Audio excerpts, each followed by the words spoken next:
Alors, hier on a vu la femme. Hein? Aujourd'hui, on va survoler le ministère. Parce que ce n'est pas le but de parler du ministère, il y a des écoles à Didasco qui ont parlé du ministère.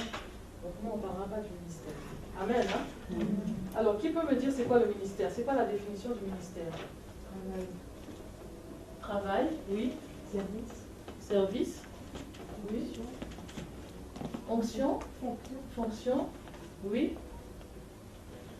Le ministère, au fait, c'est le service. C'est exactement ça. Hein, on a dit. C'est servir le Seigneur. Parce que les gens se trompent, ils pensent que le ministère, c'est être pasteur, être évangéliste, être docteur, être je ne sais pas quoi, un titre, voilà, diacre, ancien, diaconesse. Au fait, non. Le ministère, c'est servir l'autre. Tu vois? C'est être au service du Seigneur pour les autres. C'est tout simplement ça. Tu vois? Tu peux être dans l'intercession, tu fais le ministère. C'est-à-dire dans ta chambre, hein, tu intercèdes pour les gens. Tu fais le ministère parce que tu te mets au service des autres. Tu vois? Tu peux évangéliser quelqu'un dans la rue, parler du Seigneur à droite, à gauche, dans ta famille, dans ton travail. C'est le ministère. Parce que c'est le service. C'est rendre service. Visiter les veuves et les orphelins, c'est le service. Voyez? Prier pour les malades, c'est le service. Au fait, tout service que nous rendons, qui n'est pas forcément pour nous, mais qui rend gloire au Seigneur, c'est ça le ministère. Vous voyez? Il ne faut pas qu'on se trompe. Maintenant, il y a des dons que Dieu a donnés aux uns aux autres pour exercer ce service de manière convenable. Tu vois? Il y a le don de guérison, il y a le don de prêcher, de présider, il y a le don du pastorat, il y a le don de l'évangélisation. Tout ça, c'est des dons que le Seigneur a mis à disposition afin qu'on puisse bien le servir. Parce que si on n'a pas le Saint-Esprit, on ne pourra pas bien servir le Seigneur. Parce que c'est le Saint-Esprit, au fait, qui nous donne la capacité d'exercer telle ou telle chose. Vous voyez? Parce que naturellement, on ne peut pas prier pour les autres. Hein. Tu ne peux pas dire, oh, ça y est, je vais jeûner aujourd'hui, toute la journée, je prierai que pour telle personne. Naturellement, je vous dis, ça, on ne peut pas le faire de manière naturelle. Si ce n'est pas le Seigneur qui nous aide, ce n'est pas possible. Parce qu'on est introverti, on est égoïste de nature. Voilà, tu vois? Et le Saint-Esprit, au fait, nous inspire et nous donne la capacité afin de bien servir le Seigneur comme il se doit. Vous voyez? On peut lire un verset à propos de ça. On va lire Ephésiens 4.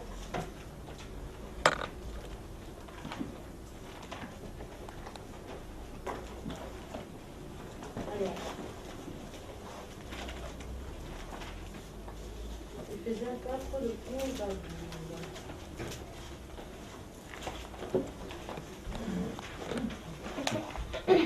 Ephésiens 4, de 11 à 12. C'est lui qui a fait don de certains comme apôtres, d'autres comme prophètes, d'autres comme évangélistes et d'autres encore comme pasteurs, enseignants. Il a fait don de ces hommes pour que ceux qui appartiennent à Dieu soient rendus aptes à accomplir leur service en vue de la construction du corps du Christ. Oui, tu peux continuer aussi, le verset 13. Ainsi, nous parviendrons tous ensemble à l'unité dans la foi et dans la connaissance du Fils de Dieu, à l'état d'adulte, à un stade où se manifeste toute la plénitude qui nous vient du Christ. Amen. Tu vois, il a dit qu'il a donné les uns comme apôtres, pasteurs, prophètes, docteurs, etc.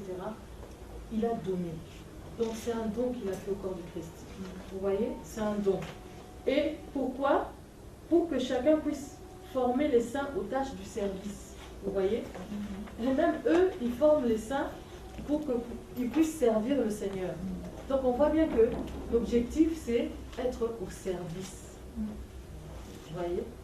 Afin que tous ensemble, je dis, nous soyons arrivés à la stature parfaite du Christ, à la connaissance du Seigneur. Vous voyez? C'est quelque chose que Dieu a donné. Et on doit servir le Seigneur, tous à son niveau. Hein. Vous voyez, on ne doit pas se limiter. Hein.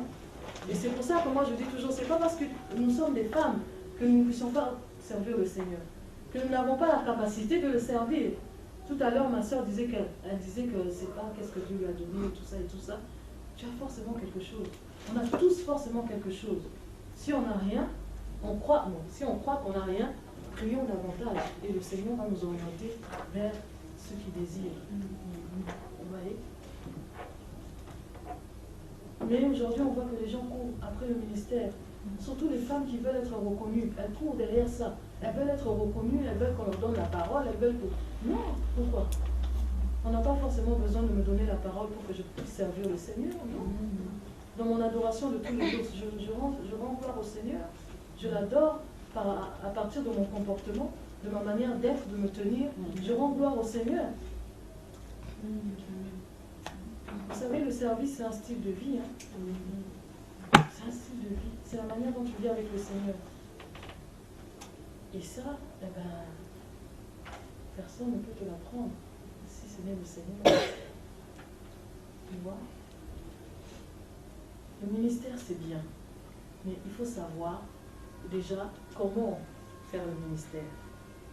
Tu vois? Et pour être efficace dans le ministère, il faut que Dieu te conduise et te dise ce qu'il veut que tu fasses. Si on regarde par rapport à la parole, toutes les personnes qui ont agi de la part du Seigneur, Dieu leur a dit. Regardez Moïse, Dieu lui a parlé. Il a dit, va, libère mon peuple. Tout le monde, le Seigneur leur a dit quelque chose. Samuel, Dieu lui a parlé. Il y a beaucoup de gens, si vous regardez la parole, Dieu leur a parlé pour qu'ils puissent rentrer dans le service. Nous, aujourd'hui, on rentre dans le service par prophétie. Ah, tu seras tel. Ah, tu seras machin. Mais qu'est-ce que Dieu t'a dit? C'est bien de suivre ce que la personne t'a dit. Si c'est un serviteur authentique, gloire au Seigneur. Mais il faut que Dieu te dise aussi. Parce que c'est une histoire entre toi et Dieu. Ce n'est pas de l'amusement. C'est pas parce que tu as la capacité de faire quelque chose qu'automatiquement, dans cette chose-là, Dieu t'attend là-bas. Non. Moi, je vais vous donner mon exemple. Moi, si il y a un truc que j'aime faire, c'est chanter. Alors là, chanter, vraiment, j'aime chanter. Je peux chanter toute la journée. Je chante. Je pensais que Dieu m'appelait au chant. Ah oui, j'étais convaincue que j'étais une chanteuse. Et le jour où on m'a dit, Maïna, tu vas partager un verset biblique, oh là là, il fallait me voir. J'ai dit non, c'est pas possible. Je ne peux pas. Je ne peux pas. Je tremblais comme une feuille, mais chanter, je peux chanter devant même 10 000 personnes, ça ne me gêne pas. Mais quand il faut parler devant les gens et surtout partager la parole, oh là là, les pieds se entrechoqués, là, je dis, mais c'est pas possible. Mais le jour où je l'ai fait, c'est là que j'ai compris au fait que j'avais quelque chose à donner. Vous voyez? Je ne me rendais pas compte. J'avais quelque chose à donner. Parce que le Seigneur avait mis ça en moi, au fait. Mais je ne le savais pas. Moi, je pensais que c'était chanter. Vous voyez? Quand Dieu te dit quelque chose, eh ben, il faut y aller. Il faut foncer. Et c'est vrai que je faisais des rêves où je me voyais parler aux gens. Je disais, oh, peut-être que je partage la parole avant de chanter. Hein, je lis un verset. On a toujours des excuses. Hein. Mais le Seigneur nous attend personnellement chacun quelque part. Hein. Il faut le savoir. Amen. Amen. Amen. Amen. Il faut le savoir. Tu as quelque chose à donner. Tu as un service à rendre. Et à rendre à qui? Au Seigneur. Si Dieu nous a sauvés, c'est pas pour que nous puissions rester comme ça. Hein. Comme ça, la bouche fermée. On ne partage pas nos convictions parce qu'on a peur de choquer les gens, parce que ça nous arrive. Hein. On en arrive dans le milieu. Ah non, il ne faut pas parler du Seigneur. Ah, peut-être que sa manière de me voir va changer et tout ça, elle va me juger. Ah, ben... N'oublions pas que le premier ordre que Dieu nous a donné quand même, c'est d'aller le faire de toutes les nations des disciples. C'est le premier ordre. Hein. Quand il est mort à la croix, il est ressuscité. C'est la première chose qu'il a dit aux apôtres. Allez et faites de toutes les nations des disciples. Les femmes aussi étaient dedans. Hein. Quand il est apparu à tout le monde, il y avait des femmes là-bas. Hein. Allez et faites de toutes les nations des disciples. Et c'est ça. Amen. Amen. Mais la femme et le ministère, qu'est-ce qu'on pense du ministère de la femme? Là, c'est compliqué. Hein? Là, maintenant, les débats. Hein? Le ministère de la femme, c'est compliqué. Dans l'église, on ne veut pas qu'elle parle, on ne veut pas qu'elle prêche, on ne veut pas qu'elle s'exprime. Quand elle prophétise, on dit que c'est Jézabel. Mais finalement, qu'est-ce qu'il faut qu'on fasse? Hein? Qu'est-ce qu'il faut qu'on fasse? C'est compliqué. C'est compliqué. Pourtant, quand on examine la Bible, on voit que le Seigneur a toujours considéré les femmes. Quand Jésus est venu, Jésus a parlé aux femmes. Alors qu'en Israël, les femmes, on ne pouvait pas leur parler. Elles étaient voilées. Elles avaient deux voiles. Un voile comme ça et un autre qui montait comme ça de leurs habits jusque là et un autre qui leur couvrait les visages. Et une femme n'avait pas le droit de sortir si elle n'était pas accompagnée de son mari. Et même, elle n'avait même pas le droit de parler à un homme dans la rue. C'était interdit. Surtout au temps du Seigneur Jésus, c'était comme ça, sauf dans les campagnes. Là où Jésus passait dans les campagnes, c'était un petit peu moins. Vous voyez? Mais en règle générale, c'était comme ça. La femme devait être cachée, voilée. Une fille de bonne famille n'avait même pas le droit de sortir de la maison de son père pour aller faire des courses ou rien. Elle n'avait que le droit de rester chez elle. C'est tout. Et même dans la maison, les hommes et les femmes ne se parlaient pas. Ils n'avaient pas le droit. Ah oui, elle devait être voilée. Elle ne pouvait pas parler à son frère comme ça. C'était interdit. Vous voyez? La femme a toujours été un peu comprimée, réprimée. Et c'est dans ces conditions que Jésus-Christ est venu. Vous voyez? Il est venu dans ces conditions-là. Et lui, maintenant, il dit à la femme adultérine, ah, celui qui a péché, celui qui sait qu'il n'a aucun péché, qui jette la première pierre. Vous voyez, ça commençait à changer déjà les mentalités des gens. Ils se disaient, oh, là c'est compliqué. Hein? Il dit, celui qui n'a pas péché. Ah, donc ça veut dire que, au fait, il n'y a pas que l'adultère. Et qu'est-ce qu'il dit à l'homme? Il dit à l'homme, vous savez, l'adultère, ça commence dans ton cœur. Celui qui pense déjà à une femme, qui convoite, il a déjà commis l'adultère avec elle. Maintenant, toi, tu veux lapider la femme parce qu'elle a commis l'adultère. Ils ont commencé à jeter les pierres un à un, chacun est parti. Vous voyez? Le Seigneur commençait déjà à changer les choses. C'est là qu'on voit que la femme est devenue un petit peu au même niveau que l'homme. Il voulait leur faire comprendre que c'est égaux. Vous êtes égaux, mais dans la pratique des choses, vous avez des rôles différents, comme je disais hier. Vous voyez? Est-ce qu'on me comprend? Je ne vais pas vite, hein? On me comprend, hein? Jésus est arrivé dans des conditions où vous ne pouvez pas imaginer l'état de la femme. Comment il a trouvé la femme en Israël? C'était compliqué. Donc Jésus, c'était vraiment un révolutionnaire. Quand il parlait aux femmes comme ça devant les gens, c'était interdit. On ne pouvait pas, c'est pas possible. Vous voyez? C'est compliqué. T'imagines, si tu apprends la Torah à ta fille, tu lui apprends le libertinage. Qu'est-ce que ça veut dire? Alors que la Torah est censée te ramener vers Dieu. Mais parce que la femme ne devait pas penser. Quand elle pense, au fait, elle va s'émanciper. Ça va ramener le libertinage. Vous voyez? C'est compliqué. C'est compliqué. Donc le Seigneur, vraiment, il est venu nous libérer de tout ça, de la tradition. C'est sûr qu'en Afrique, il y avait des traditions. En Europe, il y avait d'autres traditions. Les femmes n'ont jamais eu le droit de s'exprimer de toute façon. Dans toutes les traditions, partout où on est passé, il y a très longtemps, la femme a toujours été comprimée. Et ça, c'était à l'avantage de l'homme. Ne vous y trompez pas, c'était fait exprès. Amen. Amen. Amen. C'est pour ça que le Seigneur, quand on regarde la parole, même dans l'Ancien Testament, il a utilisé les femmes. Même dans l'Ancien Testament. On va les étudier quelques-unes. Même dans l'Ancien Testament, il a utilisé les femmes. Pourquoi? Pour montrer qu'il peut utiliser n'importe qui. Et que ça dépend ni du sexe, ni de la couleur de la peau, ni de la taille, ni de la connaissance, ni de quoi que ce soit. Mais ça dépend de son esprit. Amen. Amen. Amen. Amen. On va regarder l'histoire de Sarah. Vous connaissez Sarah?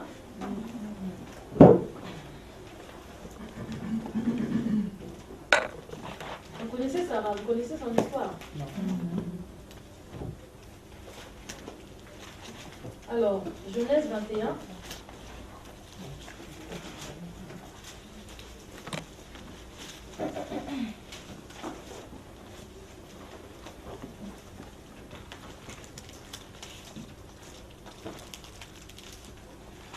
Alors, Sarah était stérile. On connaît tous l'histoire avec Abraham. Sarah, moi je dis qu'elle est audacieuse. Elle a dit à Abraham, Abraham, comme moi je suis stérile, prends ma servante. Tu vas avec elle et l'enfant sera mon enfant. Et Abraham a obéi à sa femme, il est parti avec la servante de Sarah. Ils ont eu Ismaël. Vous voyez, Ismaël maintenant commençait à grandir. Vous savez, Ismaël commençait à grandir, il commençait à s'imposer. Il devenait fort et tout ça. Mais il ne faut pas oublier que la promesse que Dieu avait faite à Abraham était par rapport à lui et à Sarah. Vous voyez l'unité dont on a parlé hier. Parce que 1 plus 1 égale 1 et 1 égale 1 plus 1. Donc, ce que Dieu avait dit à Abraham, ça ne pouvait que s'accomplir avec son épouse. Parce que le Seigneur le regarde comme une personne. Vous voyez? Et c'est le fils de la promesse qui devait hériter de tout l'héritage d'Abraham. Et Dieu avait choisi le fils de la promesse pour après créer Israël. Vous voyez? Donc Sarah, quand elle a dit ça à Abraham, Sarah était, entre guillemets, dans la chair. Vous voyez? De toutes les façons, quand le Seigneur s'est présenté à eux, Abraham, je connaissais l'histoire, Abraham était dehors, et puis il y a 3 personnes qui sont venues, qui passaient. Abraham a dit, oh, ces personnes sont un peu étranges. Il a eu la révélation que c'était Dieu qui le visitait. Vous voyez, il n'a pas voulu laisser passer le Seigneur. Il a dit, ah non, tu dois t'arrêter, tu dois manger quelque chose. Il commençait à prêter les choses et tout ça.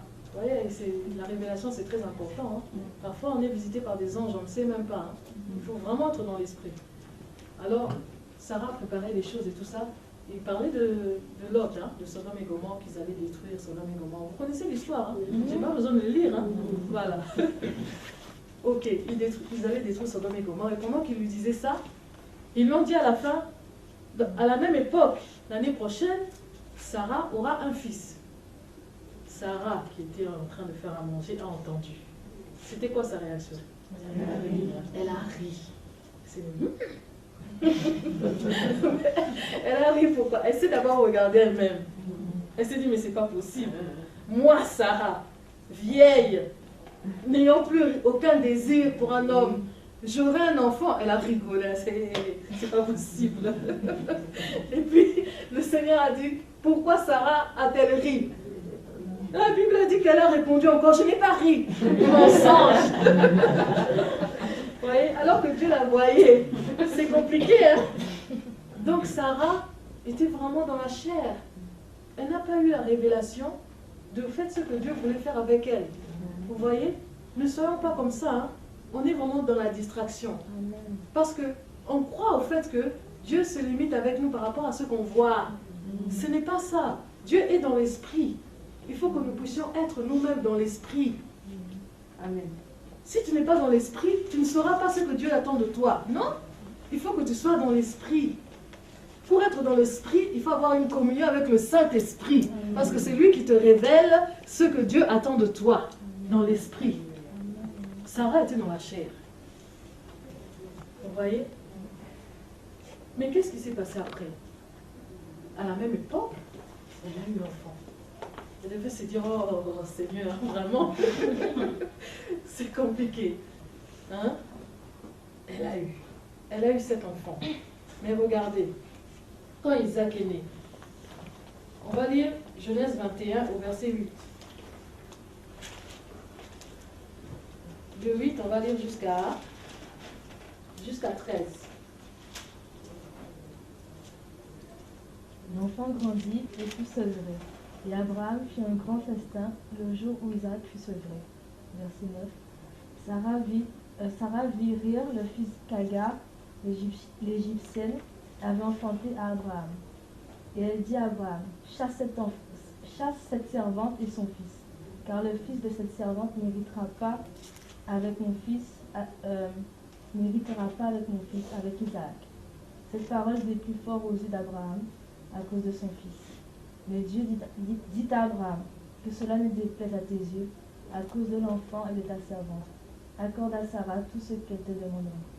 Car c'est d'Isaac que sortira une postérité qui te sera propre. Je ferai aussi une nation du fils de ta servante, car il est ta postérité. Amen. Amen. Vous voyez ce que Sarah a dit à Abraham? Sarah a dit, mais elle voyait avec des plaisirs comment il rigolait là-bas. Il était sûr de lui. Hein? C'était l'aîné. En Israël, ceux qui héritaient, c'était les aînés. Ismaël savait qu'il était l'aîné. Normalement, c'est lui qui devait hériter, au fait. Vous voyez? Et hériter sûr de lui.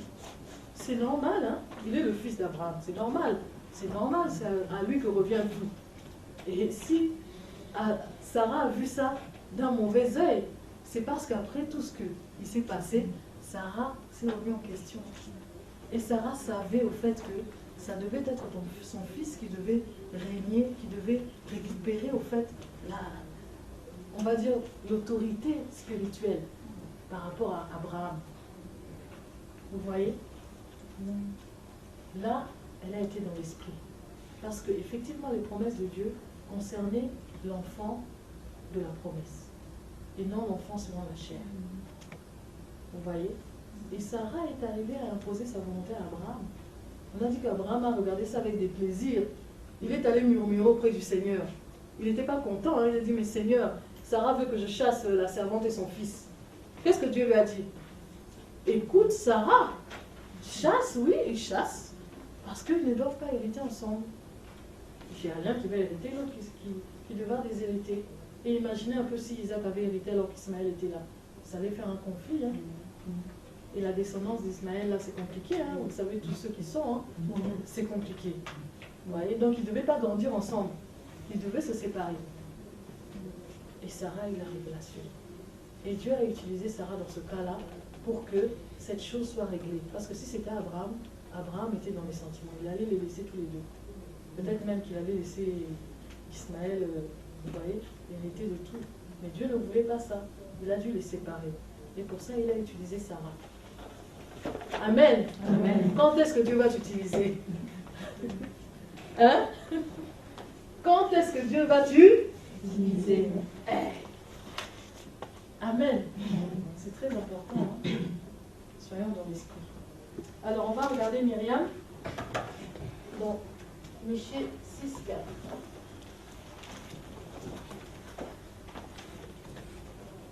Qui connaît Myriam?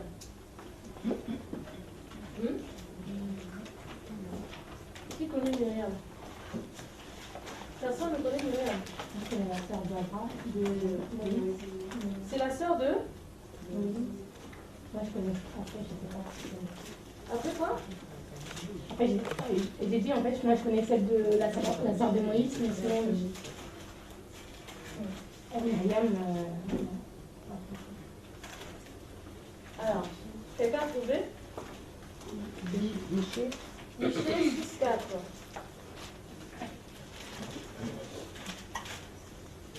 Car je t'ai fait monter du pays d'Égypte, je t'ai délivré de la maison de servitude, et lui ai envoyé devant toi Moïse, Aaron et Myriam. Amen. Je t'ai fait sortir d'Égypte, je t'ai délivré de la maison d'esclavage, et j'ai envoyé devant toi Aaron, Moïse, Aaron et Myriam. Vous voyez que Dieu les considère tous les trois ensemble. En fait, Myriam était cohéritière d'Abraham, de Moïse et d'Aaron. Vous voyez, au même titre, hein, elle était avec eux, elle travaillait. Et elle travaillait aussi dans le service du Seigneur. Avec Aaron, ils travaillaient côte à côte. Vous voyez, ça veut dire que Dieu l'a considérée aussi. Elle avait son mot à dire, parce que quand il s'agissait de prophétiser, Myriam prophétisait. Quand il s'agissait de chanter, quand ils sont sortis de la mer Rouge, elle a chanté avec le peuple, elle a prophétisé, elle s'est réjouie, elle a conduit le peuple dans le chant et tout ça. Vous voyez, Dieu accorde de l'importance à la femme. Dieu ne fait pas de distinction. Quand il donne, il donne. Vous voyez, et il a utilisé dans la prophétie. D'ailleurs, il y a eu un conflit avec, il y a un conflit par rapport à l'autorité, et c'était compliqué entre Aaron et Myriam. Vous voyez? Et Dieu s'est glorifié parce que le bâton d'Aaron est fleuri. Amen. Amen. Vous voyez? Myriam prophétesse. Une femme. Surtout en ce temps-là. C'était compliqué. Hein? Amen. Amen. Amen. Est-ce qu'on est dans la joie? Amen. Alors, on va parler d'une autre femme qui est Déborah. On va regarder dans Juge. Dans Juge 4. Vous connaissez aussi ça, hein? L'histoire de Déborah.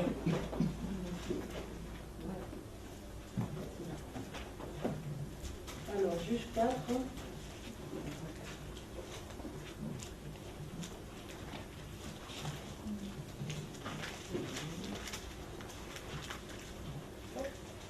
lire.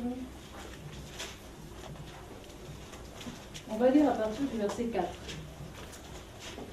Dans ce temps-là, Déborah, prophétesse, femme de Lapidote, était juge en Israël. Elle siégeait sous le palmier de Déborah entre Rama et Bethel, dans la montagne d'Éphraïm, et les enfants d'Israël montaient vers elle pour être jugés.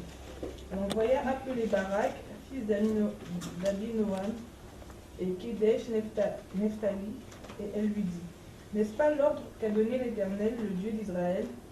Va, dirige-toi sur le mont Tabor, et prends avec toi 10 000 hommes, des enfants de Nephtali et des enfants de Zabulon. J'attirerai vers toi au torrent de Kison, Sisera, chef de l'armée de Jabin, avec ses chars et ses troupes, je les livrerai entre tes mains. Barak lui dit, si tu viens avec moi, j'irai, mais si tu ne viens pas avec moi, je n'irai pas. Elle répondit, j'irai bien avec toi, mais tu n'auras point de gloire sur la voie où tu marches, car l'Éternel livrera Sisera entre les mains d'une femme. Et Déborah se leva et elle se rendit avec Barak à Kedesh.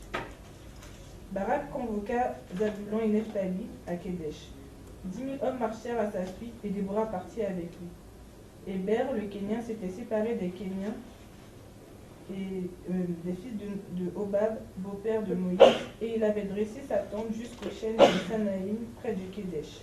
On informa Sisera que Barak, fils d'Abinoam, s'était dirigé sur le mont Tabor. Et depuis Arochet-Goïm,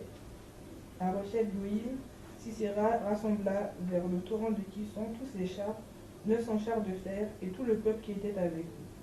Alors Déborah dit à Barak, lève-toi, car voici le jour où l'Éternel livrera Sisera entre tes mains. L'Éternel ne marche-t-il pas devant toi? Amen. Amen. Amen. Amen. Amen. Vous voyez cette femme, la Bible dit qu'elle était juge en Israël. Amen. À l'époque, c'était les juges qui dirigeaient le pays. Vous voyez? Mais elle était en même temps juge, en même temps prophétesse. Parce que Dieu lui parlait de l'avenir du peuple d'Israël. Ce n'était pas rien.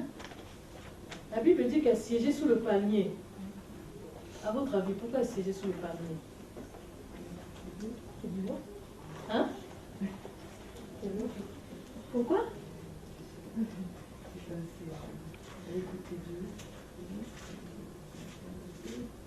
Oui, pourquoi elle siégeait sous le palmier? Je ne sais pas très bien, c'est peut-être là où on rendait la justice. Non, non, non. Elle siégeait sous le palmier parce que c'était un signe d'humilité. Vous voyez, être sous le palmier. Et la Bible dit que elle jugeait les enfants d'Israël. On n'a pas l'impression qu'ils n'étaient pas d'accord. Hein? Même les hommes, hein, ils allaient être jugés par une femme là-bas. Hein? On n'a pas dit que ça leur posait un problème, que ça les dérangeait, que ça soit une femme. Au contraire, quand il fallait se battre, elle a dit à Barak, viens, le Seigneur livre entre tes mains Sisera, va combattre et tout ça. Il a dit, oh, je ne partirai pas sans toi. Pourquoi à votre avis? Parce qu'il savait que cette femme-là avait quelque chose du Seigneur. Que si elle arrivait quelque part, les choses allaient changer. Parce qu'elle représentait la présence de Dieu. Il a dit, moi je ne partirai pas sans toi. Vous vous rendez compte, une femme qui a pris ses affaires, elle est partie en guerre. Alléluia. On dit toujours que la femme est un sexe faible. Mais là, il ne s'agissait pas de faiblesse. Hein. Elle est partie en guerre. Vous vous rendez compte? C'est compliqué, hein? Parce que Dieu l'avait choisi. Si Dieu te choisit, tu vas faire des choses qui vont étonner. Parce qu'à ce temps-là, ça devait étonner qu'une femme parte. C'était pas possible, une femme ne part pas en guerre. Depuis quand? Hein? C'est pas possible. Mais cette femme-là, elle est partie en guerre parce qu'elle était différente. Vous voyez? Quand le Seigneur met quelque chose en toi, ça fait de toi quelqu'un de différent. Amen. Amen. Déborah, elle était la femme de quelqu'un. On dit, elle était prophétesse, mariée à un certain Lapidote. Ça veut dire qu'à la maison, elle exerçait aussi son rôle de femme. Elle s'occupait de ses enfants, elle s'occupait de son mari, elle jugeait les enfants d'Israël, elle allait en guerre. Vous vous rendez compte, hein? Alléluia. Vous voyez que la femme, elle est un petit peu l'homme, mais elle a plus, parce qu'il faut qu'elle s'occupe de la maison. Elle s'occupe des enfants, elle s'occupe de son mari, et en plus, elle va en guerre. Elle devait être débordée. Hein. Nous, parfois, on est seulement fatigués parce qu'on va au travail, on fait le ménage. Mais c'était pas comme elle. Hein. Elle devait être demandée à droite, à gauche pour intervenir dans les affaires courantes qui concernaient le fait qu'elle doit juger les gens. Elle devait être débordée. Mais elle assumait son rôle avec perfection. Parce qu'elle savait que c'est Dieu qui l'avait placée à cette place-là. Et il fallait qu'elle assume. Alléluia. Vous voyez l'histoire de cette femme, ça me touche beaucoup. Parce que ça prouve au fait que Dieu peut donner une certaine autorité à la femme. Bien au contraire. Au fait, il ne faut pas que cette autorité, on va dire, écrase celle de l'homme. Parce que n'oublions pas que l'homme est le chef de la femme. La Bible le précise, hein? L'homme est le chef de la femme. Et l'autorité de la femme ne doit pas surpasser celle de l'homme. Certes, elle a une autorité, mais son autorité s'arrête à un certain niveau. C'est pour ça, quand il fallait aller en guerre, elle a dit non, toi, va en guerre. Elle lui disait d'aller, hein, mais lui, il a dit ah non, si tu ne viens pas, moi je ne viens pas. Parce qu'elle savait que l'autorité lui revenait parce que c'est un homme, malgré qu'elle est prophétesse. Vous voyez, malgré qu'elle est prophétesse, malgré qu'elle soit juge, elle savait que c'était lui l'autorité. Mais lui, il a dit ah non, par rapport à la présence du Seigneur, toi tu dois venir. Si tu ne viens pas avec moi, je n'irai pas. Et qu'est-ce qu'elle lui a dit? Parce que je viens avec toi, Dieu donnera, on dit, la victoire à la femme. Vous voyez? Et c'est une femme qui a tué Sisera. Ah bon? Hein, vous connaissez l'histoire? Elle lui a fait boire du lait, il s'est endormi, bien comme il faut. Voilà.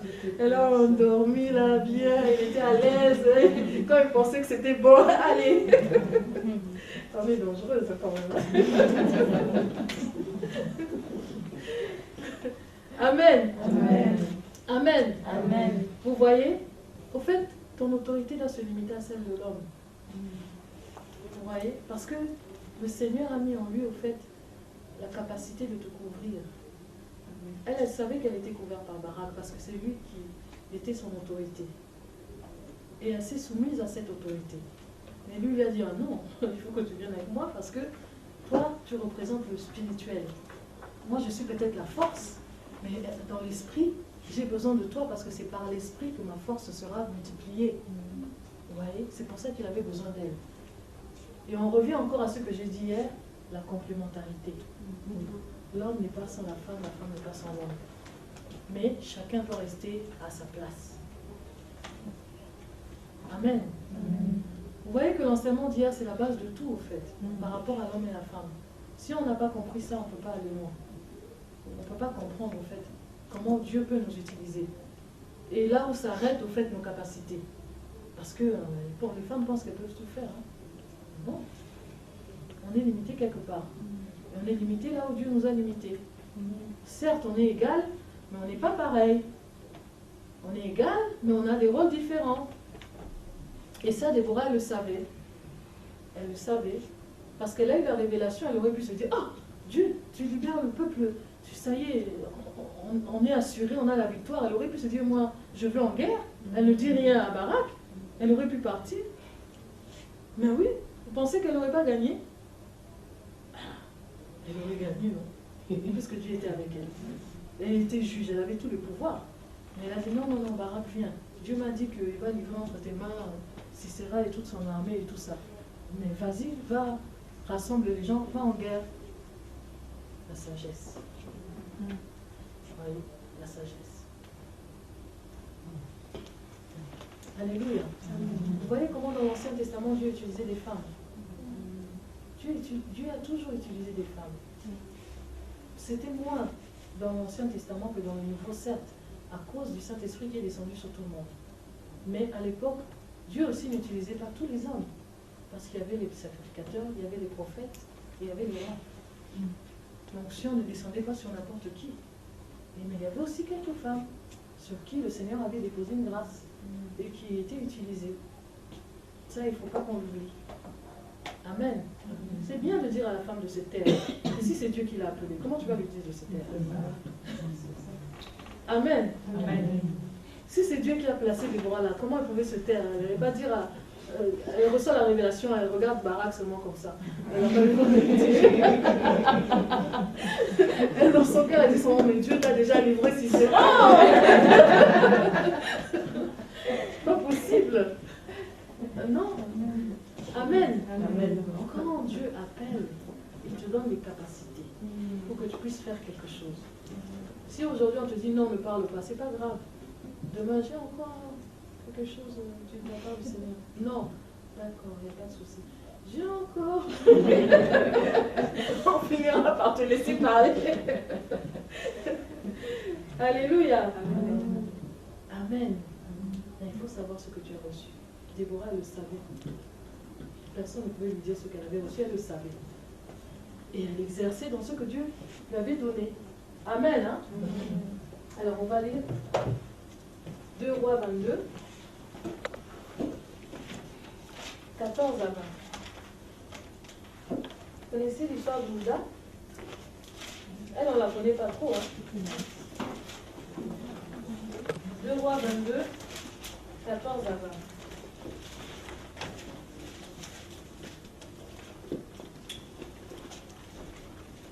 Le prêtre Ilkija, Achikam, Asbor, Shaphan et Asaja allèrent trouver la prophétesse Hulda. Elle était l'épouse de Shalom, le gardien des habits, le fils de Tikva, le petit-fils de Arhas, et elle habitait à Jérusalem dans la ville neuve. Une fois qu'ils eurent parlé, elle leur annonça: Voici ce que dit l'Éternel, le Dieu d'Israël. Annoncez à l'homme qui vous a envoyé vers moi. Voici ce que dit l'Éternel. Je vais faire venir des malheurs sur cet endroit et sur ses habitants, conformément à toutes les paroles du livre qu'a lu le roi de Juda. Puisqu'ils m'ont abandonné et qu'ils ont offert des parfums à d'autres dieux, afin de m'irriter par toute leur manière d'agir, ma colère s'est enflammée contre cet endroit et elle ne s'éteindra pas. Mais vous annoncerez au roi de Juda qui vous a envoyé pour consulter l'Éternel. Voici ce que dit l'Éternel, le Dieu d'Israël, au sujet des paroles que tu as entendues. Ton cœur a été touché, tu t'es humilié devant l'Éternel en entendant ce que j'ai déclaré contre cet endroit et contre ses habitants, à savoir qu'ils seront un objet d'étonnement et de malédiction. Tu as déchiré tes habits et tu as pleuré devant moi.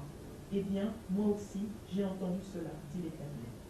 C'est pourquoi je te ferai rejoindre tes ancêtres, tu rejoindras la tombe dans la paix et tes yeux ne verront pas tous les malheurs que je ferai venir sur cet endroit. Amen. Vous voyez, il y a des gens qui aiment bien dire que Hulda a été utilisée par le Seigneur parce qu'il n'y avait pas d'homme à son époque. C'est pas vrai parce qu'il y avait Sophonie et Jérémie à son époque. Vous voyez? Mais le Seigneur utilise qui il veut, quand il veut, comme il veut. Vous voyez? Et les paroles qu'elle avait à leur donner étaient des paroles dures. Et on dit aussi qu'elle était la femme de quelqu'un. Ça veut dire qu'elle exerçait un rôle aussi chez elle à la maison, en plus d'être prophétesse. Il y a quelque chose quand même que j'aimerais préciser, c'est que nous les femmes, il suffit seulement que tu sois prophétesse ou que tu sois je ne sais pas qui, à la maison par rapport à ton mari, ça change. Ça c'est quelque chose, on a toujours remarqué, ça change. Parce que on se croit un petit peu, vous voyez, on te donne un petit peu de valeur là, quelque part, à la maison, ça change. Non. La relation que la femme a avec son mari n'a rien à voir avec les fonctions que tu occupes quelque part. Ça n'a rien à voir. Et vice-versa. Hein. Vous voyez? C'est de l'orgueil, ça? C'est l'orgueil, c'est la chair. Chacun doit connaître en fait ses droits et ses devoirs. La femme a des droits et des devoirs envers son mari, et l'homme a des devoirs et des droits envers sa femme, et vice-versa. Et la relation qu'on a dans le privé, dans le couple, ne doit pas être comparable à la relation qu'on a dans le service avec le Seigneur. Ça n'a rien à voir. Ça n'a rien à voir. À la maison, mon mari ne doit pas me dire « Voici, c'est moi l'apôtre, tu dois faire comme je dis. » Amen, non. Ce que moi j'attends de lui, c'est qu'il soit mon mari. Il joue son rôle d'époux. Et moi, c'est pareil. Voilà, c'est moi. J'enseigne les femmes. Tu dois me considérer. Hein? Non. Vous voyez, il faut bien faire la distinction dans notre vie et avec le service qu'on a à rendre au Seigneur. Vous voyez, il faut bien séparer les choses parce que parfois le désordre rentre dans le couple parce que l'un veut se valoriser par rapport à l'autre, l'autre se croit supérieur parce qu'il a reçu telle ou telle chose, telle révélation, et puis ça crée des dégâts. Mais non. Amen. D'ailleurs, dans notre vie de tous les jours, ce que Dieu a mis en nous ne doit aucunement influencer notre manière d'être. Jamais. C'est pas parce que Dieu nous utilise que nous devons avoir la grosse tête ou être je ne sais pas comment. Non. Non. Si Dieu enlève cette capacité, si Dieu donne, il peut reprendre, non? Alors, quand il va enlever, on sera où? Ah oui. Soyons simples. Hein? Comme des colons. Simples. Et le Seigneur nous utilisera davantage. Vous voyez, Hulda, elle s'est contentée de dire ce que le Seigneur lui avait dit. Quand c'est fini, elle s'arrête. Nous, parfois, on va bien au-delà. Le Seigneur te parle et puis tu extrapoles encore. Tu rajoutes. Non, tu t'arrêtes là où le Seigneur t'a arrêté, c'est tout. Amen. Dieu utilisait des prophétesses et il continuera à utiliser les prophétesses jusqu'à aujourd'hui. D'ailleurs, l'apôtre Paul, il dit, si l'Ancien Testament est rempli de personnes qui savaient le Seigneur. Regardez Esther. Vous connaissez tous l'histoire d'Esther. Esther était, pour elle, elle grandissait normalement. Elle ne savait même pas qu'un jour elle allait être utile au peuple d'Israël. Elle ne savait pas. Elle grandissait et puis un jour, la femme du roi a désobéi là-bas. Elle-même, elle était pour être tranquille. La femme du roi a désobéi là-bas. On était obligé de prendre toutes les filles pour que le roi puisse choisir une épouse. Et le Seigneur a permis que ce soit Esther. Gloire au Seigneur. Mardochée avait déjà fait son plan contre les Juifs. Dieu avait déjà placé Esther parce qu'il savait que son plan c'était sauver Israël. C'était Aman. Ah oui, Aman. Oui. Aman, il avait déjà fait son plan contre les enfants d'Israël. Ah oui. Après, Esther était à côté du roi. Qu'est-ce que la Bible dit? Quand on est venu la trouver, elle a dit, je veux jeûner 3 jours. Je vais me coucher par terre, dans le sac et la cendre. Elle a dit, vous aussi priez dehors. Si je dois mourir, je mourrai.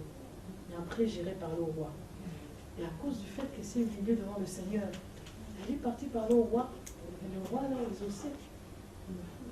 Vous voyez le rôle qu'elle a joué? Dieu s'est servi d'elle, une femme. Est-ce qu'il n'y avait pas d'homme pour intervenir, surtout à cette époque-là, vraiment? Il y avait, hein? Mais c'est Esther que Dieu a choisi.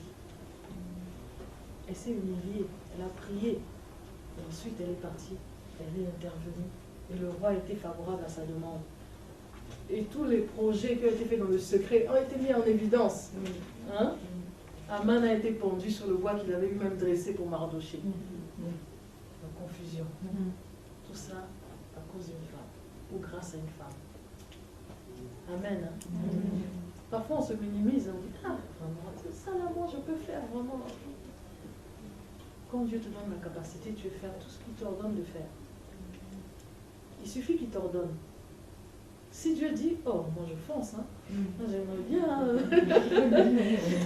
Si Dieu dit, ah, Seigneur, hein. Regardez Moïse quand Dieu l'a appelé. Ah, Seigneur. C'était compliqué, hein. Je ne sais pas parler, Seigneur. Ah, Seigneur. Après, il dit, envoie quelqu'un d'autre. Moi, j'aime bien la Bible parce qu'on dit que la colère de Dieu s'enflamma. Il a dit, va prendre Aaron, prends ton frère, il sera ta bouche.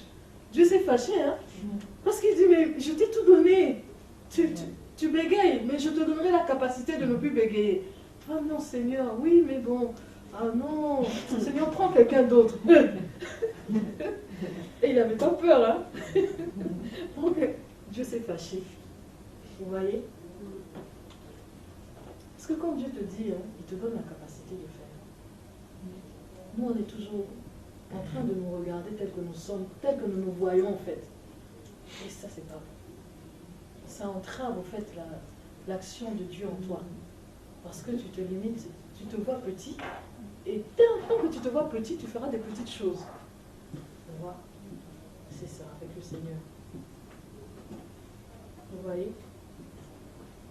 Il y a beaucoup d'hommes. En général, vous savez, les hommes que Dieu appelle, ils refusent toujours. Hein.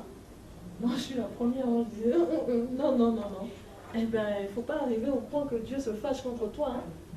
Ah oui, on refuse toujours un peu, on se dit, mais Seigneur, de toutes les façons, quand on refuse comme ça, on sait qu'on n'a pas la capacité. Quand on le fera, on sait vraiment que c'est Dieu qui agit, parce que ce n'est pas possible autrement. C'est pas possible autrement. Mais les gens qui se précipitent dans le ministère, là, c'est que... Ah oui, ceux qui se précipitent là en général, c'est pour, il y a des buts hein, qui ne sont pas louables. Hein. Ah oui. Amen. Vous voyez ce qu'Esther a fait? C'est digne vraiment d'une enfant de Dieu. Elle aurait pu se dire, oh, de toutes les façons, ils n'ont qu'à mourir, moi je suis dans le palais. Ah ben oui, hein. Et moi je suis dans le palais, moi je suis à l'abri. C'est ceux qui sont dehors qui sont concernés. Mais non, elle n'a pas fait ça. Ah oui. Elle avait le souci des autres, le souci de son peuple. Amen. Amen. Amen. Est-ce que ça va? Oui. Jusqu'à là on comprend. Hein? Non, le Seigneur a besoin de femmes. On est trop endormis. Il faut qu'on se réveille maintenant. Hein? Il faut qu'on se réveille. On est trop endormis. On est trop dans les choses terre à terre là. Il faut sortir de ça. Là. Rentrer maintenant dans les choses de l'esprit. Hein? Rentrer dans les choses de l'esprit. Quand tu cuisines à manger là, tu pries. Quand tu fais le ménage là, tu parles en langue. Tu mets la vie, tu chantes. On est trop dans terre à terre. Tu prépares à manger, tu boudes parce que c'est non, quand même. Moi, parfois, je me regarde, je dis, oh, mais pourquoi est-ce que je boude aujourd'hui? Je fais, mais c'est normal que je fasse à manger. Je suis la femme quand même, Seigneur. Ah, Seigneur. Bénis cette nourriture au nom de Jésus. Oh, mais oui, hein. Vous savez, à force de faire quelque chose, après tu es fatigué. Tu dis, ah, je viens du travail, je suis fatigué. Bon. Non. Soyons dans l'esprit. Même si tu fais des choses qui sont terre à terre, soyons dans l'esprit. Amen. Amen. Amen. On va regarder les femmes dans le Nouveau Testament. Comme je vous avais dit, dans le Nouveau Testament, Jésus-Christ est arrivé dans une période un peu difficile. La femme était voilée, la femme était mise de côté, la femme ne bénéficiait pas de l'enseignement. C'était compliqué. C'était vraiment compliqué. Mais Jésus a traité les femmes différemment. Il n'a pas montré qu'il y avait une différence. Il n'a pas montré qu'elles n'avaient pas accès à la connaissance. Non, au contraire. Il les a ouverts les bras. Et il a montré qu'il était venu pour les sauver aussi. Amen. On va commencer dans Matthieu. Alors, la particularité de Matthieu, je regarde l'heure parce que ça file, hein. La particularité de Matthieu, c'est que Matthieu a mis en évidence trois femmes. On va voir. Matthieu 1. Dans la généalogie de Jésus. Alors, vous y êtes, hein? Hein? Voici la généalogie de Jésus-Christ, fils de David, fils d'Abraham. Abraham eut pour fils Isaac. Isaac eut Jacob, Jacob eut Judas et ses frères. Judas eut Péret et Zérec de Tamar. Péret eut Etzrom, Etzrom eut Aram. Aram eut pour fils Aminadab. Aminadab eut Nachon. Nachon eut Salmon. Salmon eut Boaz de Rahab. Boaz eut Obed de Ruth. Obed eut pour fils Isaïe. Isaïe eut David. Le roi David eut Salomon de la femme d'Uri. Amen. On voit qu'il a mis en évidence 3 femmes. Vous voyez, c'est fait exprès. Parce que ce n'est pas n'importe quelle femme qu'il a mis en évidence. Vous voyez qu'on n'a pas cité Marie, hein? Mais on a cité des femmes qui sont un petit peu... Vous voyez? Regardons l'histoire de Tamar. Qu'est-ce qui s'est passé avec Tamar? Hein? Tamar, c'est une femme? Oui. Elle a été abusée par son frère. Vous ne connaissez pas. C'était la belle-fille de Judas. C'était la belle-fille de Judas. Elle était mariée avec le fils de Judas et le fils est décédé. Elle attendait qu'on lui donne un autre fils là, qui grandisse. Amen. Mais le père avait peur parce que ses enfants mouraient. Il dit, si je donne encore là, il va mourir. Alors ce qu'elle a fait, c'est qu'elle s'est prostituée avec le papa. Elle est partie voir le papa, elle s'est fait passer pour une prostituée. Et c'est de ce fils dont il est question. Zérek, c'est le fils de Tamar. Et il fait partie de la généalogie de Jésus. Vous voyez? C'est pour vous montrer que Jésus ne rejette pas les femmes, même celles qui sont, vous voyez, un peu tordues. Amen. Amen. On la met en évidence alors que c'est une union illicite. C'est compliqué, hein? Mais on écrit son nom. Oui, une femme. Effectivement. Elle n'était pas parfaite, mais elle voulait avoir aussi une descendance. Et sa descendance fait partie de la lignée de Jésus. Alléluia. C'est compliqué, hein? Et regardez, la deuxième femme, c'est qui? C'est Rahab. Rahab, c'est qui? Une prostituée. Quand même.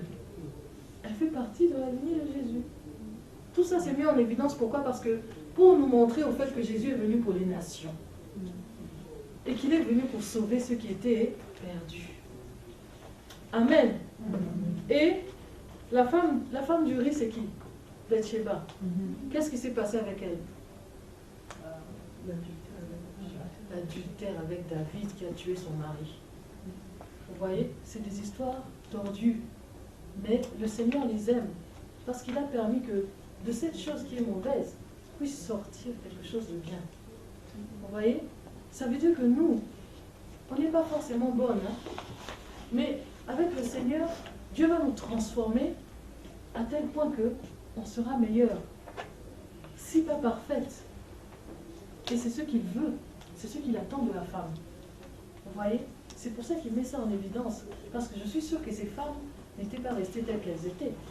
C'est pas parce que Rahab était prostituée qu'elle est morte de prostituée. Il y a une quatrième, il y a Ruth aussi. Il y a Ruth, voilà. Vous voyez? Une étrangère. Amen. Vous voyez? Le Seigneur veut nous transformer afin qu'on puisse être parfaite, qu'on puisse lui ressembler et qu'on soit enlevé.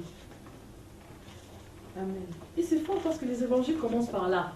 On met en évidence les femmes. Alors que dans l'histoire juive, on n'écrivait même pas les femmes. Elles n'étaient pas considérées. Mais là, il dit, tel fils de telle femme, tel machin, machin. Mais il n'a pas cité toutes les femmes. Hein? Il a choisi les femmes qui voulaient qu'il figure là-dedans. Il n'a pas dit tout le monde. C'était fait exprès. Vous voyez? La Bible dit, Dieu prend les choses vives. Il prend les choses qui ne sont pas. Afin qu'il puisse ressortir quelque chose. Alléluia. Amen. Alléluia. Amen. Tu n'es pas n'importe qui. Hein? Répète, je ne suis pas n'importe qui. Je ne suis pas n'importe qui. Ah, gloire au Seigneur. On va lire l'évangile de Luc. Alors, dans Luc, ce qui attire notre attention, c'est qu'aussi il y a 3 femmes. Alors, la première femme, c'est Marie. Dans Luc 1, au verset 26. On va lire jusqu'à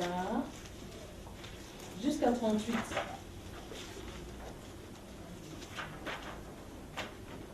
Le 6e mois, l'ange Gabriel fut envoyé par Dieu dans une ville de Galilée appelée Nazareth, chez une vierge fiancée à un homme de la famille de David appelé Joseph. Le nom de la vierge était Marie.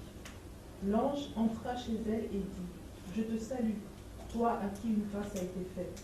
Le Seigneur est avec toi. Tu es bénie parmi les femmes. » Troublée par cette parole, Marie se demandait ce que pouvait signifier une telle salutation. L'ange lui dit, « N'aie pas peur, Marie, car tu as trouvé grâce auprès de Dieu. Voici que tu seras enceinte, tu mettras au monde un fils et tu lui donneras le nom de Jésus. Il sera grand et sera appelé Fils du Très-Haut, et le Seigneur Dieu lui donnera le trône de David, son ancêtre. Il régnera sur la famille de Jacob éternellement, son règne n'aura pas de fin. » Marie dit à l'ange, « comment cela se fera-t-il puisque je n'ai pas de relation avec un homme? L'ange lui répondit, le Saint-Esprit viendra sur toi et la puissance du Très-Haut te couvrira de son nom. C'est pourquoi le saint enfant qui naîtra sera appelé Fils de Dieu. Voici qu'Élisabeth, ta parente, est elle aussi devenue enceinte d'un fils dans sa vieillesse. Celle que l'on appelait la stérile est dans son 6e mois. En effet, rien n'est impossible à Dieu. Marie dit, je suis la servante du Seigneur, que ta parole s'accomplisse pour moi. Et l'ange la quitta. Amen. Amen. Ah, cette histoire est terrible. La venue de Jésus. Il a choisi une femme.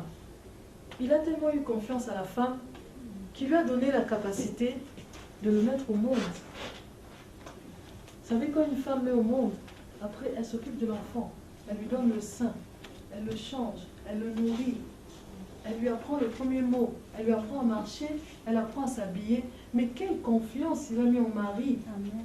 Vous vous rendez compte? Quelle confiance. Vous voyez? Quelle confiance.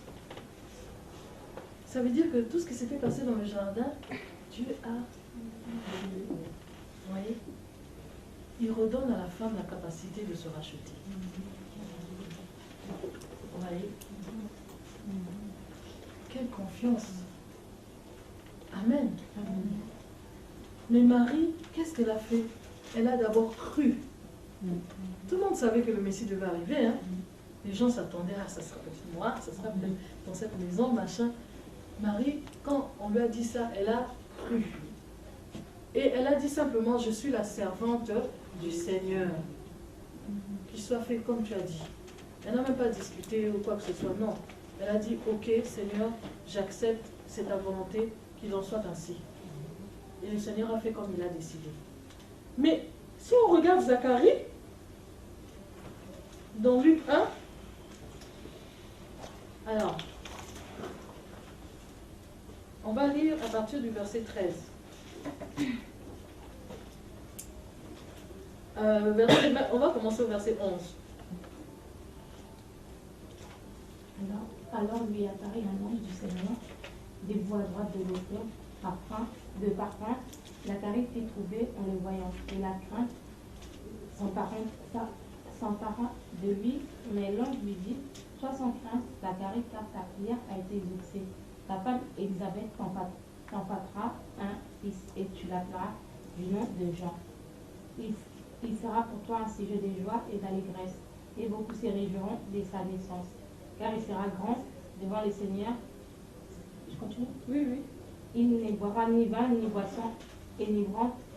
Il sera rempli de l'Esprit Saint et de l'essence de sa mère, et ramènera beaucoup de fils d'Israël au Seigneur, leur Dieu.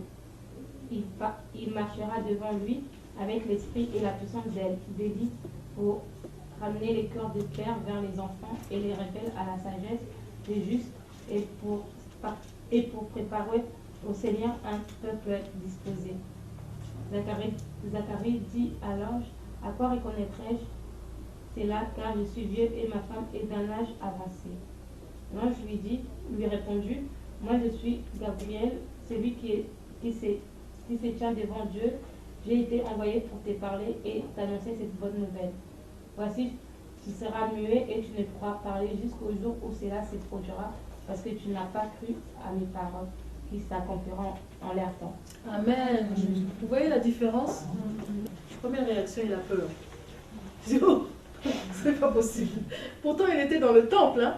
Dans le temple, on est quand même censé avoir des apparitions, puisque Dieu se révélait dans le temple. Il a eu peur. On lui annonce une bonne nouvelle. Voilà ta femme qui était stérile, elle va enfanter. Mais il n'a pas cru. Il s'est dit, mais il a un âge avancé. Il demande même à l'ange, mais comment est-ce que cela se ferait? Alléluia. Comment est-ce que cela se fera? Il a dit, mais parce que tu n'as pas cru, tu seras muet. Il est sorti de là, il était muet. Mais la grâce du Seigneur voulait que l'enfant la vienne quand même. Parce qu'en général, quand tu ne crois pas, ça n'arrive pas. Amen. Dieu a eu pitié parce qu'Élisabeth a attendu quand même longtemps. Et Jean-Baptiste devait naître dans cette famille-là. Vous voyez? Et Dieu a accompli ça. Vous voyez les deux réactions? Marie a cru. Nous les femmes, oh, tu nous dis, ah, on croit. On est comme des enfants. Ah, il n'y a pas de souci. Seigneur, tu veux? Ah oui, Seigneur. Tu veux ça? Oui, Seigneur, il n'y a pas de souci. Hein? On est prêts à accepter tout ce que le Seigneur va nous dire. Mais ça dépend. Hein? Amen. Mais Zacharie, en tout cas, son cœur était fermé. Moi, je suis déjà d'un âge avancé, Elisabeth aussi. Mais comment ça va se faire? C'est pas possible. Hein? C'est pas... Non. Il dit, bon, comme tu ne crois pas, tu seras muet. Au moins, tu croiras que tu es muet. Parce que tu verras que tu ne parles pas. Et il n'a pas parlé jusqu'au jour où Jean-Baptiste est né. Et là, il a commencé à parler. Vous voyez? Et Elisabeth était vraiment dans la joie. Parce que la Bible dit que l'enfant là, il était rempli du Saint-Esprit dès le sein de sa mère. Vous voyez? Amen. Et ça s'est fait comment? C'est quand Marie est partie rendre visite à Elisabeth. Hein? C'est ce jour-là qu'elle a été remplie du Saint-Esprit. Parce que le Seigneur était en Marie quand elle a salué l'autre là. Il y a eu une communication d'esprit. Quelque chose s'est passé. Alléluia. Amen. Quelque chose s'est passé. Parce que Dieu était en elle. Amen. Mais Marie a toujours été humble. Malgré qu'elle savait qu'elle avait donné naissance à un homme exceptionnel, qui avait la nature divine, Marie est restée humble jusqu'à la fin. Elle n'a pas voulu revendiquer quoi que ce soit. Jamais, au contraire. Elle s'est convertie aussi et elle était avec les disciples dans la chambre haute. Elle attendait le Saint-Esprit. Ça, il ne faut pas qu'on l'oublie. Les gens ont voulu la glorifier ou la déifier. Elle n'était pas Dieu, au contraire, elle avait besoin de Dieu. Vous voyez? Même lors du premier miracle, Jésus lui a dit quoi? Femme, qu'y a-t-il entre toi et moi? Mon heure n'est pas encore venue. Mais discrètement, elle a dit, faites comme il vous dira. Discrètement. Hein. Il n'a pas dit, oh, tu es mon fils. Hein. Allez, vas-y. Hein. Va multiplier les fleurs là-bas. Hein? Elle n'a pas dit ça. Hein. Elle était humble. Elle a respecté son fils par rapport à sa position. Et elle l'a adoré. Elle a prié Jésus. Moi, Jésus, parfois, sa position était un peu délicate, hein, parce qu'elle était sa mère. Et en plus, elle adorait. C'est compliqué, hein. Dieu, c'est... Voilà, humainement, tu te dis, mais Marie était dans l'esprit. Elle savait qui elle était parce qu'elle savait d'où il venait. Personne ne pouvait la tromper, lui dire, non, c'est le fils de Joseph. Elle savait. Non, il était exceptionnel. Eh bien, je vais l'adorer parce que je sais que c'est un miracle, c'est pas possible. Vous voyez? Et pour ça, vraiment, que Dieu bénisse Marie. Parce qu'elle a su garder sa place. Ne pas aller au-delà, au fait, de sa place de mère avec Jésus en tant qu'homme. Elle lui a appris tout ce qu'il devait savoir. Et après, elle a laissé Dieu s'en charger. Vous voyez? Et c'est comme ça qu'il faut faire avec nos enfants. Hein. Tu apprends tout ce que tu dois apprendre. Hein. Ne pas aller au-delà parce que c'est le Seigneur qui va apprendre le reste. Amen. Amen. Amen. Quelle confiance Dieu a eu envers Marie pour lui confier sa vie comme ça. Une confiance. Hein. Vous voyez qu'on a du prix aux yeux du Seigneur. Hein? On a du prix à ses yeux. Quelque chose de fort. Amen. À cause du péché, Dieu pouvait se dire, la femme est tordue. Hein. Si je viens encore à travers la femme, là, elle risque de m'étouffer dans la nuit. Mais non. Le Seigneur a eu confiance. Amen. On va regarder l'histoire de notre femme, toujours dans Luc. Alors, Luc 2, à partir du verset 36. Luc 2, à partir du verset 36. De 36 à 38. Il y avait aussi une prophétesse, Anne, fille de Phanuel, de la tribu d'Aser. Elle était d'un âge très avancé. Elle n'avait vécu que 7 ans avec son mari après son mariage. Restée veuve et âgée de 84 ans, elle ne quittait pas le temple. Elle servait Dieu nuit et jour dans le jeûne et dans la prière. Arrivée elle aussi à la même heure, elle disait publiquement sa reconnaissance envers Dieu et parler de Jésus à tous ceux qui attendaient la délivrance à Jérusalem. Amen. Amen. Amen. Là, on est dans le Nouveau Testament. Avant que le Saint-Esprit ne descende. Et avant que Jésus ne meure. Vous voyez? Une femme. La Bible dit quoi? Qu'elle était une prophétesse. Qu'elle était restée veuve après la mort de son mari. Et elle avait 84 ans. À 84 ans, elle continuait de prêcher la parole. Elle avait encore toute sa vigueur. Vous vous rendez compte? La Bible dit qu'elle était nuit et jour dans le temple. Elle ne quittait pas le temple à 84 ans. Et elle servait le Seigneur là-bas. Et elle disait à qui veut l'entendre que Jésus est le Messie. Mais c'est fort, hein? C'est fort. Qui lui avait révélé que Jésus était le Messie? C'est Dieu. Amen. Elle était prophétesse. Et elle servait dans le temple. Après, tu vas dire à cette femme de se taire. Quand même. Hein? Elle avait reçu du Seigneur de parler de Jésus. C'est qu'elle évangélisait. La première évangéliste, c'est elle. Hein? La première. Avant même que Jésus ne meure, elle était là. Elle parlait de Jésus. C'était la seule à parler de Jésus. C'est une femme. Les hommes, vous ne croyez pas? Le Messie, mais non, il ne devait pas venir de cette manière. Et ils attendaient autre chose. Ils attendaient qu'il vienne autrement, de manière à frapper les regards. Ils voulaient qu'il vienne, qu'il commence à commander, qu'il prenne le pouvoir, qu'il chasse les Romains. Donc ils étaient vraiment déphasés. Mais cette femme, elle savait que celui-là, j'avais déjà eu la révélation. Quand elle l'a vu, elle a dit c'est lui. Elle a commencé à parler de Jésus. Amen. Elle était dans l'esprit. Elle n'était pas dans la distraction. Elle était dans l'esprit. Amen. Dis à ta voisine, sois dans l'esprit. Sois dans l'esprit. Tout se passe dans l'esprit. Ce que tu vas acquérir dans l'esprit, ça va se manifester dans le physique. Ça, personne ne te trompe. Les grandes victoires commencent dans l'esprit. Quand dans l'esprit tu as remporté la victoire, ça se manifeste dans le physique. Alléluia. Amen. Sois dans l'esprit. J'ai l'impression qu'on finira pas aujourd'hui, c'est long, hein, le ministère de la femme là. On va se laisser conduire, hein? Mais il y a tellement de choses à dire par rapport à ça. Mais le Seigneur nous attend quelque part. On n'est pas encore arrivé, hein? On n'est vraiment pas encore arrivé. Il nous attend quelque part.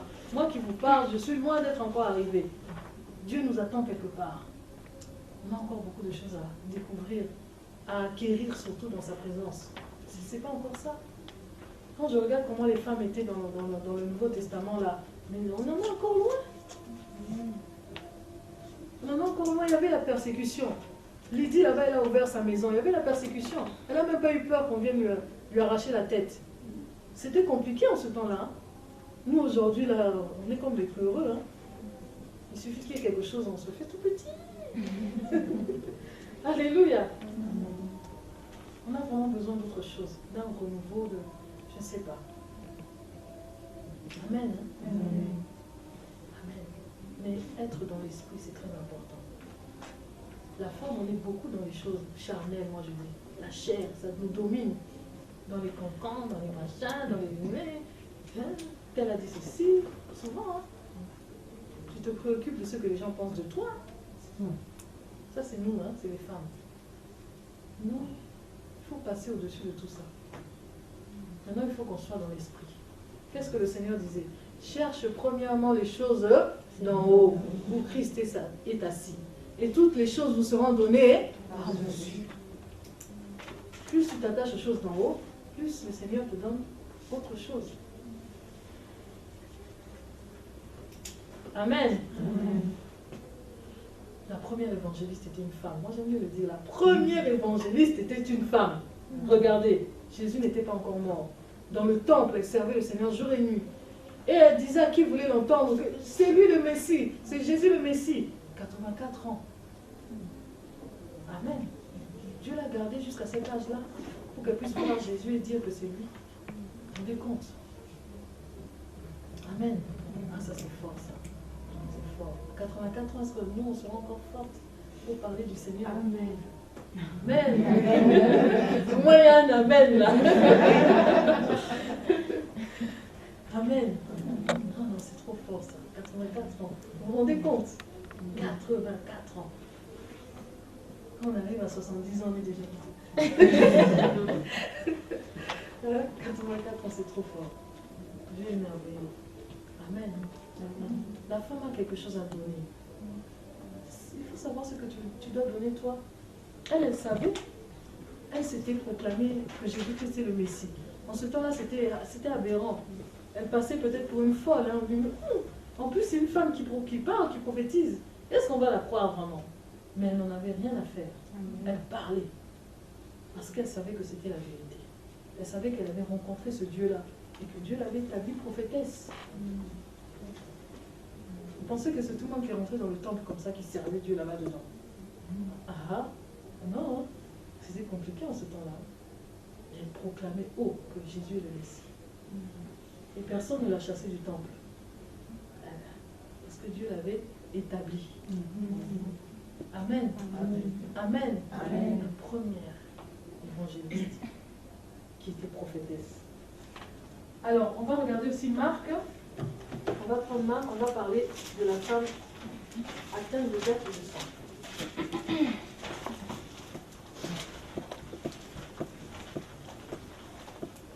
Marc 5, de 22 à 34.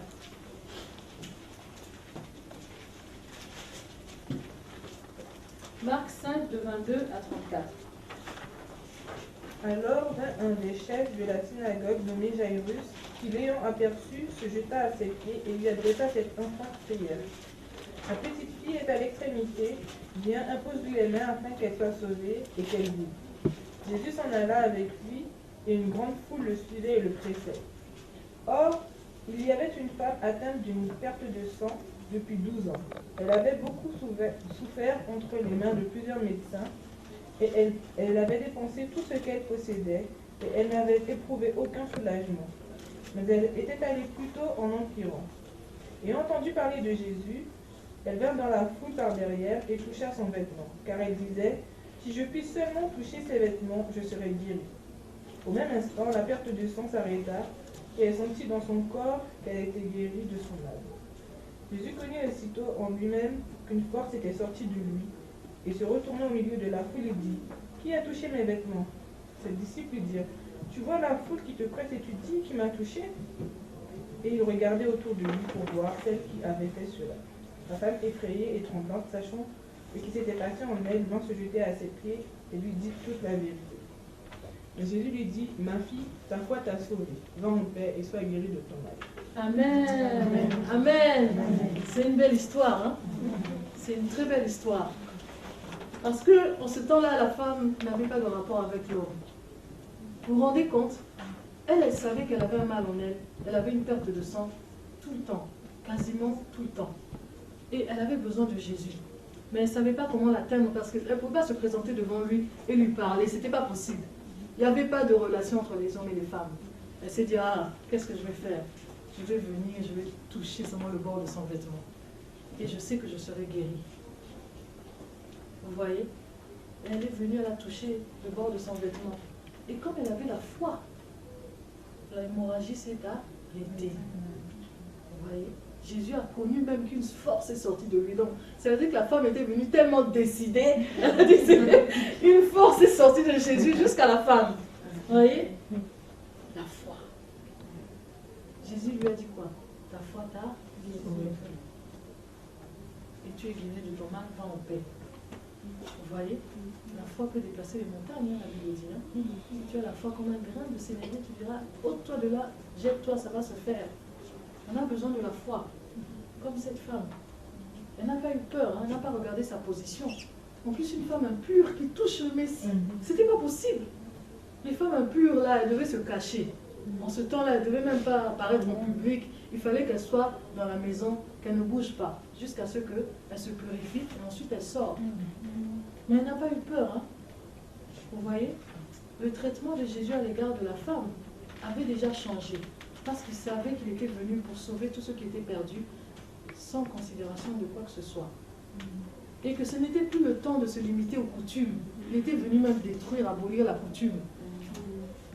Amen. Amen.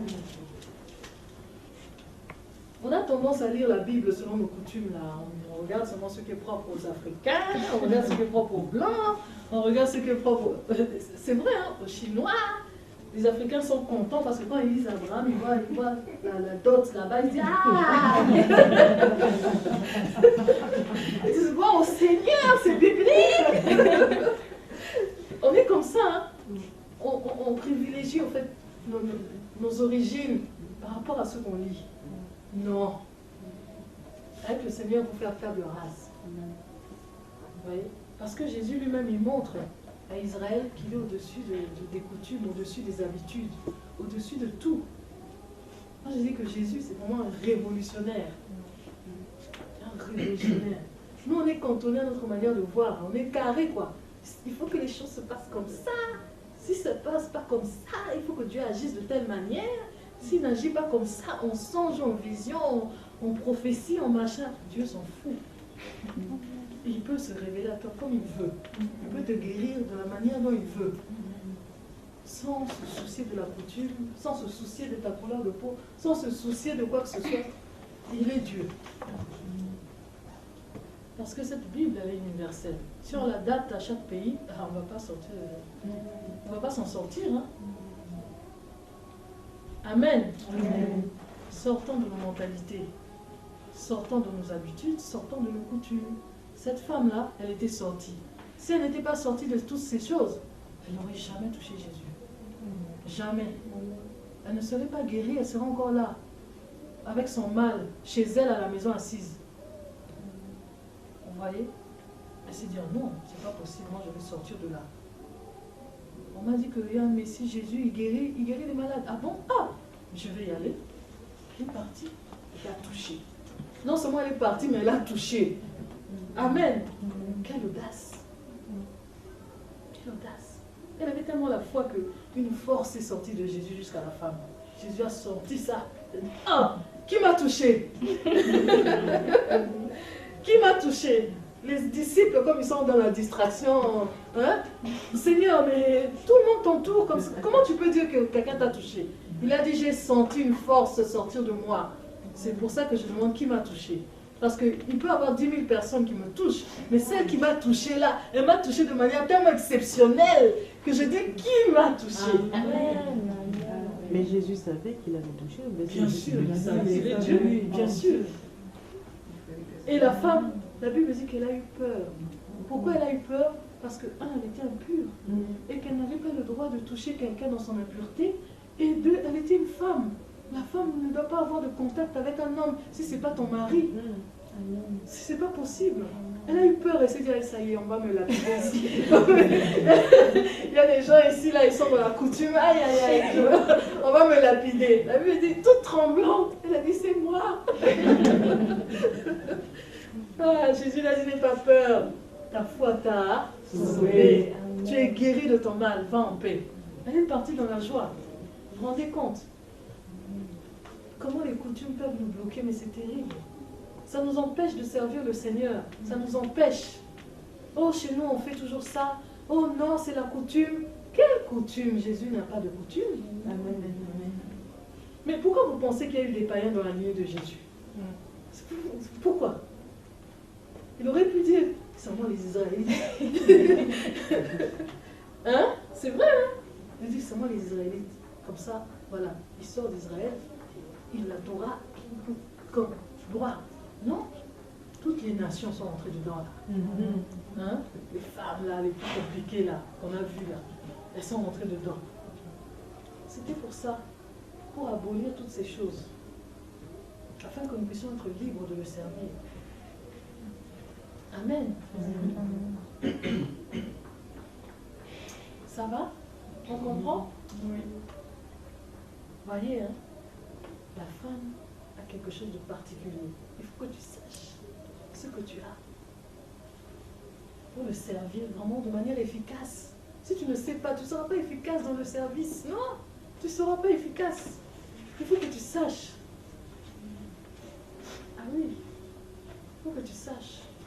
Si c'est la foi, exerce ta foi par des prières. Il y a des gens, quand ils font les prières, Dieu les exauce tout de suite. Hein.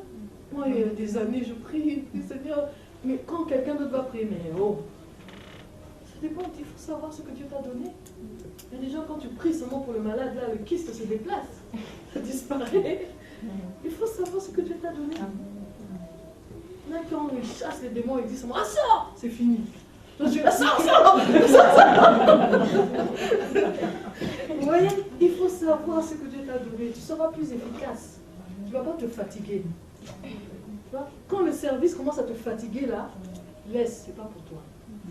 Quand tu fais quelque chose pour le Seigneur, tu es fatigué, tu n'en peux plus, laisse. Ça veut dire que c'est pas pour toi. On n'a pas à se fatiguer. Si c'est Dieu qui te donne la force, tu le feras naturellement. Tu vois? Et les choses se feront d'elles-mêmes. Parce que c'est pas nous. Alléluia. Amen. Sortons de nos coutumes. Ça nous tue, ça nous tue. Ça nous tue. La dernière fois, j'étais avec mon mari, on va dire un 40e jour d'un décès de quelqu'un. Et mes bien-aimés, j'étais choquée parce que c'est la fête chez nous, les Noirs. Hein? Le 40e jour de quelqu'un qui est décédé, mais oh, on se réjouit. J'ai dit, mais c'est pas possible. Quelqu'un qui est décédé, on fête son 40e jour, mais les gens sont dans la joie, ils dansent, ils boivent. J'ai dit, mais ça, c'est des coutumes encore bizarres. Mais oui, pourquoi on fête 40 jours? Pourquoi 40 jours? Tout ça, le Seigneur est venu détruire tout ça.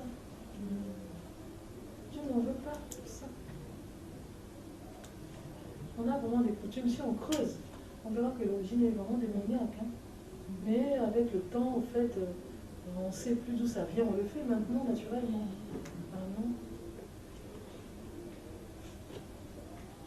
Amen. Amen. Alléluia. Amen. Amen. On va lire encore une autre femme. On va prendre Marc 7. Ça me touche aussi. Marc 7 à partir du verset 24. 24 à 30.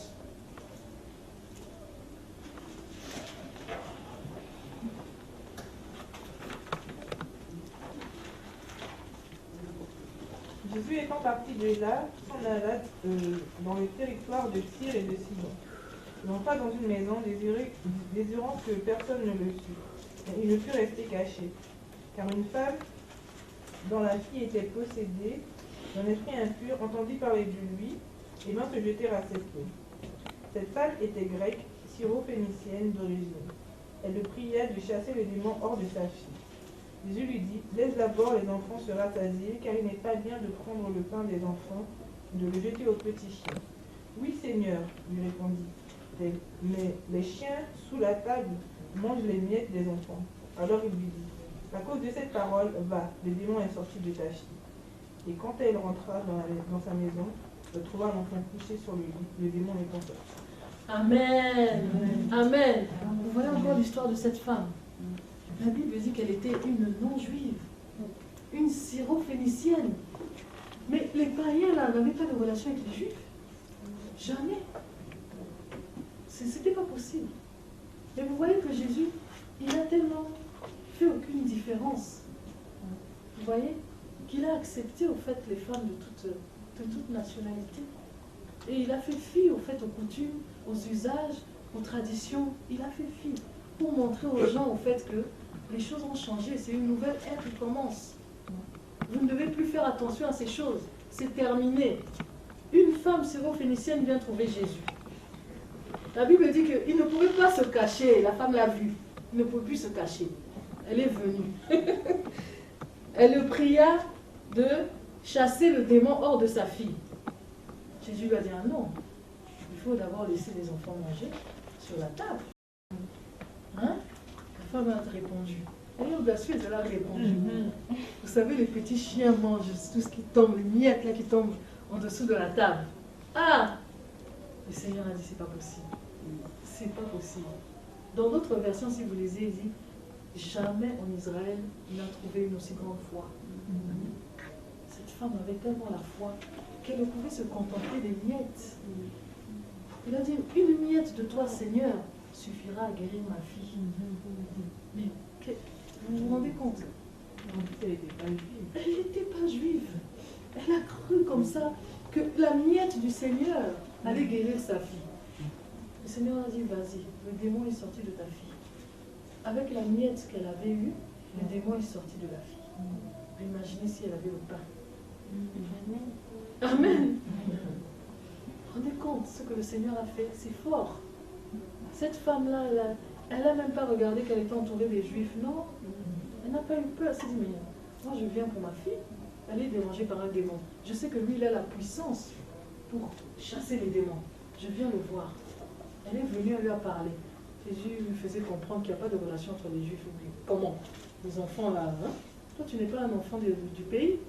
Elle dit non, je me contenterai des miettes. Et avec ces miettes-là, sa fille a été guérie. Quand elle est rentrée chez elle, le démon était parti.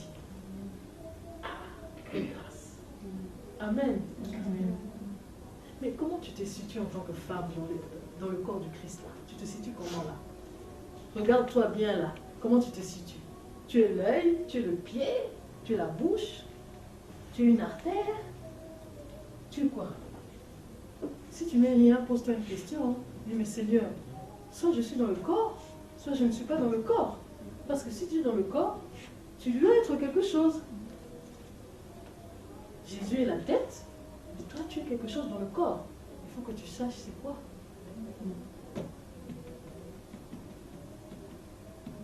Amen. Parce que ce n'est pas au nez d'avaler la nourriture. Hein. Si toi tu penses que tu es une bouche et que tu as un nez, c'est compliqué. Hein. Le corps est dysfonctionnel, là ça ne va pas. Amen. Il faut que chacun soit à sa place. Si tu es dans le corps du Christ, tu as une fonction. Ça, personne ne te trompe. Tu as une fonction. Il faut que tu saches c'est quoi.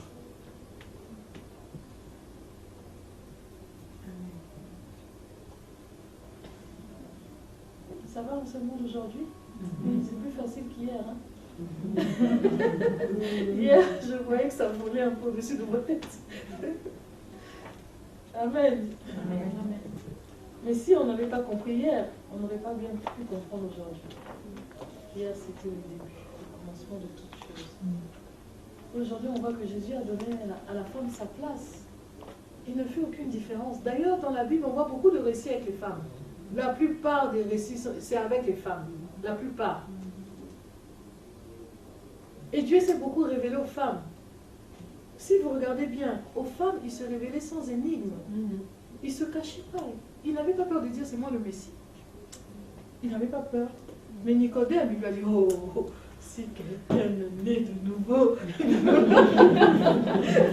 il ne peut voir le royaume des cieux. La tête de Nicodème s'est chiffonnée. Oh, comment ça naître de nouveau? Mais qu'est-ce que ça veut dire? Hein? Et quand il disait les paraboles, les disciples venaient dans le secret pour demander, Seigneur, alors, oh, sans intelligence. Alléluia. Il ne se révélait pas comme ça aux hommes, hein, parce qu'ils étaient censés avoir la connaissance. Ils lisaient la Torah. Eh bien, vous êtes censés avoir la connaissance, pourquoi vous ne connaissez pas? C'est vous les docteurs, c'est vous les pharisiens, les scribes. Vous devez savoir. La femme n'a pas eu tout ça. Quand Jésus venait, il disait, je te dis que je suis le Christ. Tu vois, il n'avait pas peur. Il disait, il faut m'adorer en esprit et en vérité. Il dit, ah, c'est ça. Celui qui boira ce que je lui ai donné, il n'aura plus soif. Parce que ça deviendra en lui une source qui jaillira jusque dans la vie éternelle. La femme, ah, c'était des choses nouvelles. Hein. Ah, Seigneur, oui. Elle a accepté. Mais les hommes, c'était pas comme ça. C'était compliqué. Hein. Il ne se révélait pas comme ça. Parce qu'il savait que la femme, ça rentre directement, non. Et la femme va aller transmettre.